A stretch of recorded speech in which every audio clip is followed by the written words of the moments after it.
Yes, am I, well, right, I thought I had that right, just making sure. I'm going to begin committee with a motion to remove the contents of House Bill 2382 and insert the contents of Senate Bill 275. So 2382 is the State Board of Education salary increase. And I will move those contents and add the contents of Senate Bill 275, which is the fetal video bill that we heard last week. So that's my motion. Do I have a second? Seconded by Senator Shane. Discussion on the motion. Senator Sykes. Thank you, Madam Chair. So you are removing the context completely of 2382? That is correct. Okay. I do not support this motion. I also have multiple emails that I have emailed to the chair and her assistant saying that we were not working 275. So I feel like I was maybe not told the complete truth, but thank you. If I recall, Senator, at the end of last meeting, you said, are we going to work to, oh, I'm sorry, that was 263. My apologies, it was 263. Okay, any other comments or discussion? Seeing none, all those in favor say aye. Opposed, no. Motion carries. Okay, Senator Sykes would like to be on the record as a no, as well as Senator Petty, so noted. Senator Blasey. Thank you, Madam Chair. I move we pass out, Senate sub for House Bill 2382 favorably for passage. We have a motion. Do we have a second? Seconded by Senator Thomas. Discussion on the motion. Senator Petty.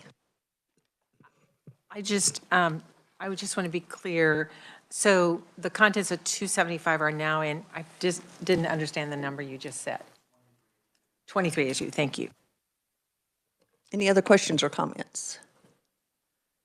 Seeing none, we have a motion and a second. All those in favor say aye. Aye. Opposed, no. Motion passes. We will now turn to Senate Bill 263, and to give us a review of that, we have our revisor, Tamara Lawrence. Thank you, Madam Chair. Senate Bill 263 would enact the Students Safe at School Act, which would establish standards and requirements for active shooter drills conducted by elementary and secondary schools and provide for certain violence prevention training. Thank you. What questions do we have on this bill? Do we have any amendments? Senator Thomas. Yes, I have an amendment.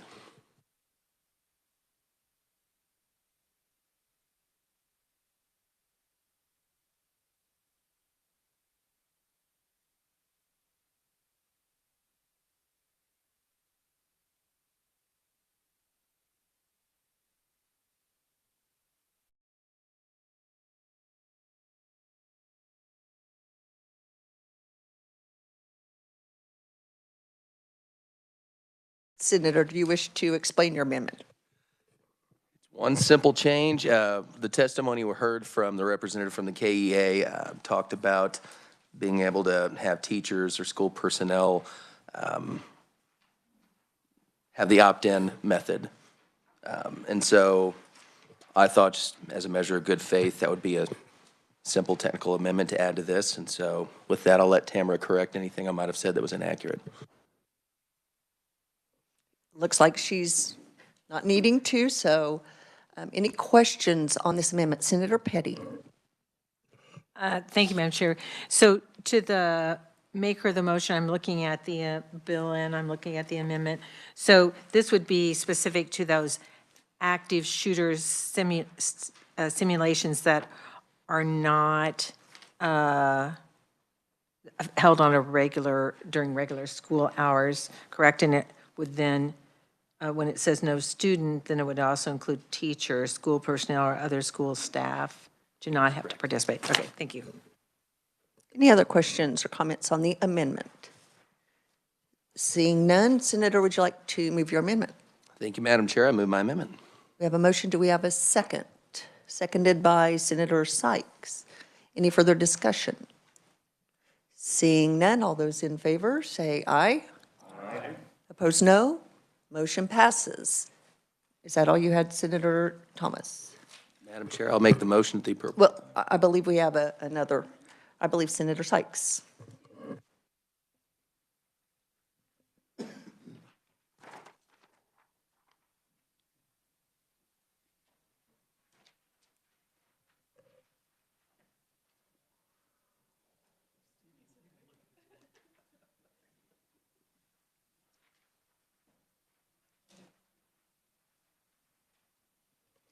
Senator, would you like to explain your amendment?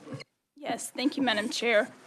This is an amendment as we had the hearing on the bill. It seemed like there might be language in it that even if a student, if the active shooter drill had all of these things, that a student would be required to participate. So this is just clarifying that if a student did not feel comfortable, they could opt out, even if the drill had accessible all of those in the new section 2. And if Tamara needs to clarify any of that. Tamara? Thank you, Madam Chair. So currently, the bill does allow a parent to opt a student out of participation in the active shooter drill. But then, as you can see, starting in line 2, or excuse me, in paragraph 2, in line 23, it says that no student shall be required to participate if the drill does not meet the standards set forth. So this allows the student to not participate even if they have not been opted out by their parent. Okay, questions on this amendment? I guess my only question would be is just thinking about the logistics of this. Would the student have to express they did not want to participate before the drill occurred? I mean, what happens if you get a student who in the middle, I mean, I'm just trying to think of when would a student have to say, I do not want to participate in the drill? So, thank you, Madam Chair. I think this is still trying to let the parents opt them out, but as Tamara said, in line 23, no student shall be required to participate if it does not meet those standards. But this is still saying if it met those standards, a student could still opt out with their parents. Okay, thank you for that. Any other questions or comments? Senator, would you like to move your amendment? Thank you, Madam Chair. I move my amendment. We have a motion. Do we have a second? Seconded by Senator Petty. Any further discussion? Senator Starnes. Thank you, Madam Chair. Just for clarification, it takes parents to sign them out of this, or it says a student? So a student may, or parents have to? I'm a little confused with that. Senator Sykes. I think it is still the parent, but the student could still be opted out even if the active shooter drill if it had all of those requirements, they could still be, I think it is still the parent could opt them out.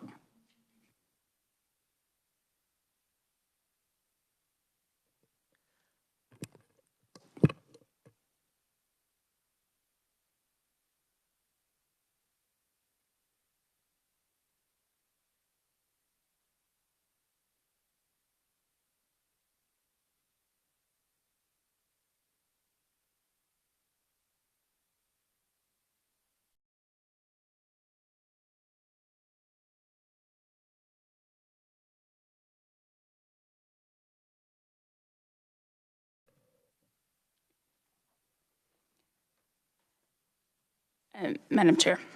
So I think with consultation with Tamara that a student could, and the intent is on this, so it could be the perfect active shooter training and all of that, but a student who could have had trauma from being in a shooting before may want to still opt out. So I felt like the language, if a parent had not opted or had opted them out, but they could still be required if it had followed all of these. So the intent is that if a student has trauma, and it would be problematic for them to be a part of this, that they could opt out of those situations. Senator Gossage. Madam Chair, I would oppose this amendment just because I would think as a parent, if you're going to send home this information, you would already know if your child had been part of a trauma and have that filled out, or maybe the teacher could use discretion to say, Mary, you may contact your mother, or whatever about this issue, but I'm not comfortable with the change. Senator Petty. Thank you, Madam Chair. So I'm looking at the bill. So currently, without this amendment, so it says, no student shall be required to participate in an active shooter drill if such drill does not meet the standards set forth in paragraph 1. And does that then, Tamara, take us back to the page 1? Where does that take us to?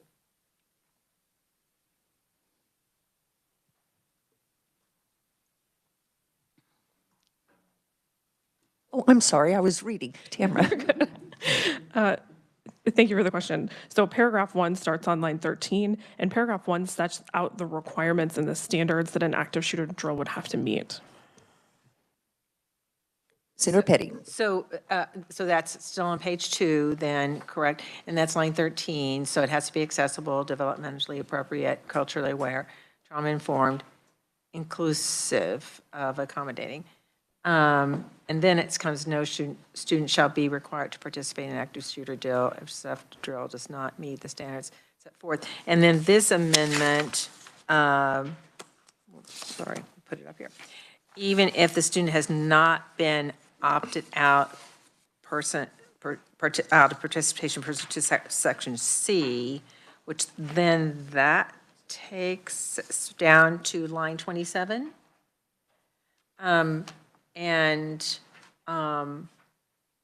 So,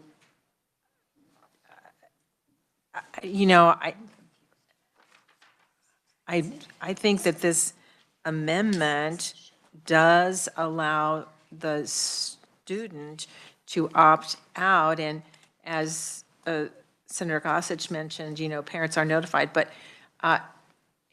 anyone who's worked in a school or is a parent knows that sometimes, because this says at least 24 hours prior, so you may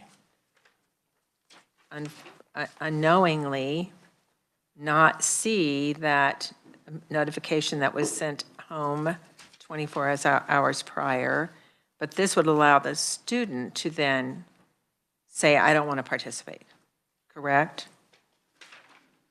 Tamara. Thank you, Madam Chair. Yes, so there are 2 ways that a student would not have to participate. The first way is the parent opting the student out. That's in subsection C, starting on line 27. The second way is if the active shooter drill does not meet those standards in paragraph 1, which starts on line 13, then the student could not participate based on the drill not meeting the standards set forth in the law. And that would not necessarily require parent permission. Thank you, Tamara. So I just see that this allows that student to be able to say they don't want to participate, even if they haven't, the school has not heard from the parent. Senator Rose. Does the carrier of the amendment have any concern that every student in a class or building could opt out and the building would be left without important training? Senator Sykes. I am not concerned with that. I think when we had the hearing on the bill, I think even if a parent, and this, which I think a student should be able to opt out as well, because I think there is a lot of trauma with this. We want our schools to be, and I think this is good legislation in general, but I do think this is a loophole. So even if a parent is trying to not have their child participate, one could read this as saying, even if a parent doesn't want them to participate, if the active shooter drill follows all of this, the student is required to participate in that. So the intent of this is that even if it meets all of these standards, if a parent or student feels that they should not be able to participate, that they can opt out. Because I think how it is written, even if a parent is requesting for them not to participate, if it met all of these guidelines, they would be required, even with that parent request. Thank you. Senator Sykes, did you have something else? Oh, that was it, okay. Any other questions? Senator Petty. So really, Madam Chair, this goes to Tamara. So Tamara, as I read on down to line 33 and 35,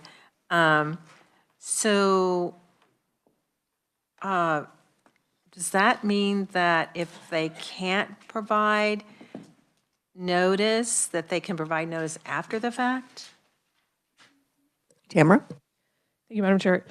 Yes, so subsection C does require them to notice parents at least 24 hours prior to conducting the drill, but if for whatever reason they don't provide that notice, then they do have to provide it within 24 hours after the conclusion of the drill, according to paragraph 2 in line, starting in line 33. So I see that even adding more reason for having this, because it would allow the student then, if for some reason the school, and I have no idea, what those reasons could be, but if for some reason the school did not do the prior notice, they can do the after notice, and that really can't take into effect the kind of trauma that some student may or may be dealing with that would make them not want to participate. Committee, any other questions? Seeing none, we have a motion and a second. All those in favor say aye. Opposed, no? No. Motion fails. Are there any other amendments? Seeing none, I'll entertain a motion. Senator Thomas. Thank you, Madam Chair. I move that we pass out Senate Bill 263 as amended favorably. We have a motion. Do we have a second? Seconded by Senator Murphy. Any discussion on the motion? Seeing none, all those in favor say aye. Aye. Opposed, no? The motion carries. Committee, that concludes our work for today. Before we adjourn, I do want to take this opportunity to thank our staff. They do an incredible job. It's a hard job. They work hard, put in long hours. And so if you'd please join me in thanking our staff for all their hard work.